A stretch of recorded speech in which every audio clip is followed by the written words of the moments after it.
is missing toddler Caylee Anthony? This is the question the nation has been asking for weeks. Caylee's mother, Casey Anthony, sits in jail tonight, a person of interest in her little daughter's disappearance after failing to report the toddler missing for at least a month. And tonight, on a special Cops, Cases, and Clues, we will tell you all the facts about this case that we know. Yes, the story remains shrouded in mystery, lies, and inconsistency. But you will hear from all the key figures in the case, including Caylee's grandparents, Cindy and George Anthony, and even Casey herself from behind bars. We will take you places you will not see anywhere else, including the backyard of Caylee's grandparents, dug up by investigators after Caylee's disappearance. And you will hear the real story behind the shocking pictures of Casey taken at a club while she was allegedly mounting her own private search for her missing daughter. This very disturbing story begins, at least according to Casey the mother, on June 9th. Casey initially told police she dropped her little daughter off, Caylee, at the babysitter on that day. And then, according to only Casey, the mother, when she returned to pick Caylee up, the babysitter and her daughter were gone, simply vanished into thin air. Like many times in this case, Casey's first statements are inconsistent. We sat down with Casey's parents, the missing toddler's grandparents, George and Cindy Anthony, and talked about what happened on July 15th. Casey's mother had finally had enough of not knowing where her granddaughter Caylee was, so she tracked down her daughter. When she found her daughter, Cindy could not get straight answers. In fact, she got no answers. If Casey would not tell her where Caylee was, maybe the police could get Casey to talk. When you were driving around, I take it you said, where's my granddaughter? Yeah, I asked her where Caylee was at. And she told me that, again, immediately, that she was with the babysitter. And she said, Mom, we could go pick her up tomorrow. And I said, I'm not waiting another day to see her. I said, you're obviously not where you said you were, and, you know, I'm not a believer right now that Caylee's where you're saying she is. And she maintained that she was with the sitter and that she was safe. And I said, well, that's not a good enough answer. And we drove around for a while, and when I didn't get the answers that I wanted, I said, well, if I can't get you to tell me where she's at. And at this time, we weren't yelling, screaming, anything. It was still very calm conversation. I said, well, I guess I'm going to have to just drive to the police station. So I drove to Orlando Police Station, which was close to our home. And it was after 5:30. I didn't know they closed their doors at 5:30. So I sat in the parking lot, and I said, well, you know, I don't know what else to do. I said, I'm going to call 911. And she said, go ahead, Mom, you can call. Hi, I drove to the police department here on Pershing, but you guys are closed. I need to bring someone into the police department. Can you tell me where the closest one I can come into? What are you trying to accomplish by bringing them to the station? I have a 22-year-old person that has grand theft sitting in my auto with me. So the 22-year-old person stole something? Yes. Is this a relative? Yes. Where did they steal it from? My car and also money. Okay, is this your son? Daughter. Okay, so your daughter stole money from your car? No, my car was stolen. We've retrieved it today. We found out where it was at. I've retrieved it. I've got that, and I've got affidavit for my banking account. I want to bring her in. Again, they didn't know which jurisdiction I was in because I was sitting outside of the police department. So I figured, this is crazy. You know, you don't know what to tell the police when you're not sure what to tell the police. So I decided to drive her back to the house. And I didn't realize my son was there waiting for me. And I'm glad Lee was here when I got here. Did you ask her why she had lied to you and said she was in Jacksonville when she was at You know what? That wasn't even an issue. It wasn't even an issue. My issue was, where's Caylee? And from that point on, that's what my issue's been, where's Caylee? I didn't care her explanation. I didn't care where she said she was at. My focus was in tell me where Caylee's at or take me to where Caylee's at. And she assured me that by the morning that I would probably be able to see Caylee. I wasn't assured of that.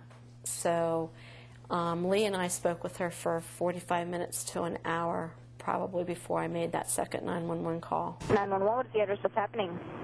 I have someone here that I need to be arrested in my home.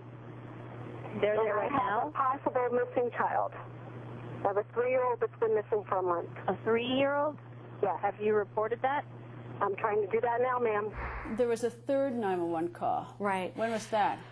Well, after I had made the first 911 call, Lee had stayed in Casey's room, and I let those guys stay together because I was frustrated. I was pacing. I was in the living room pacing. I went outside, back and forth, and it was almost an hour because when I made the second 911 call, the young lady on the dispatcher said she didn't know when they'd come. They'd come whenever they had a chance. So to me, they could come 2 hours, 3 hours, whatever. And, you know, every minute that went by, I just felt more and more frustrated, agitated, not knowing what was going on. I had just walked in from outside, and it was almost, you know, almost an hour that had passed since I made the first 911 call. And I heard Casey crying, and I heard her telling her brother. Last I knew, she was sitting on her bed. Next thing I knew, when she was telling her brother and I got to her doorway, she was on the floor crying. And I heard her words say that Caylee had been kidnapped. And when I heard those words, I lost it. I went hysterical. And I can't remember what I said to her, but the first words out of my mouth is, "Why the heck didn't you tell us? Why didn't you report it?" And she said that she couldn't, that she was afraid for Caylee's life. And when she said that, I panicked and I called 911 again. I didn't panic. I knew I needed them now. I didn't want them an hour from now. I didn't want them 10 minutes from now. I wanted them to walk through that door right now. 911, what's your emergency? I called a little bit ago, the deputy sheriff saying I found out my granddaughter has been taken. She has been missing for a month. Her mother finally admitted that she's been missing. Okay, what is here now? Okay, what is the address that you're calling from? We're talking about a 3-year-old little girl. My daughter finally admitted that the baby's in the store. I need to find her. Your daughter admitted that the baby is where? But the babysitter took her a month ago that my daughter's been looking for. I told you my daughter was missing for a month. I just found her today, but I can't find my granddaughter. And she just admitted to me that she's been trying to find her herself. There's something wrong. I found my daughter's car today, and it smells like there's been a dead body in the damn car. Police arrived, and how long were they here? They were here all night and All night? morning. All night? I mean, like really Until about 5:30 in the morning? Yeah, about 5:30 in the morning. Was it 5:30? Actually, no, they brought her back around 7 in the morning. They left here at 5:30 and they brought her back at Yeah. Wait a minute, they left here at 5:30 with Casey? Yeah, so they were here all night, and there were multiple deputies here all night. I mean, there was 5 at initially, least 5 different ones. and the detective didn't arrive till about 3:30. Yeah, I mean, it was an all-night. I can't tell you how many people were here. I wish I'd have gotten everybody's cards. I remember what they all looked like, but we were all split up immediately once they got to the door. I think 2 officers arrived first in one car, and then immediately there was 3 or 4 cars. Total, there was at least 5 or 6 different cars through the night, and different people. I mean, different people talked to her. At least 4 or 5 different officers took her statements, pulled her aside, grilled her, took our statements. I mean, it was an all-night thing. We were outside, we were inside. It was very rare that we were together, and they didn't want us. They didn't want Casey with any one of us for any period of time. George and I could be together, Lee and I could be together.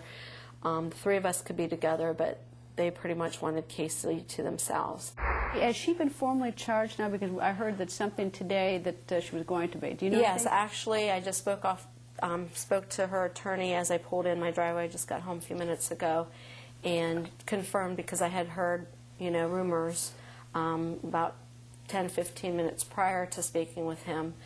And it was actually, it wasn't a surprise to him, wasn't a surprise to us. I mean, that's the reason that they were holding her for, was willful child neglect and withholding vital evidence or something from the authorities. But right now, I mean, he's her attorney and I'm looking this as a victory, because if they had something else to charge her with, they certainly would have done that today. So that just tells us that they don't have anything on Casey, and they're not going to have anything on Casey. So they want to keep her there because they think she's going to crack and she's going to tell them exactly where Caylee's at.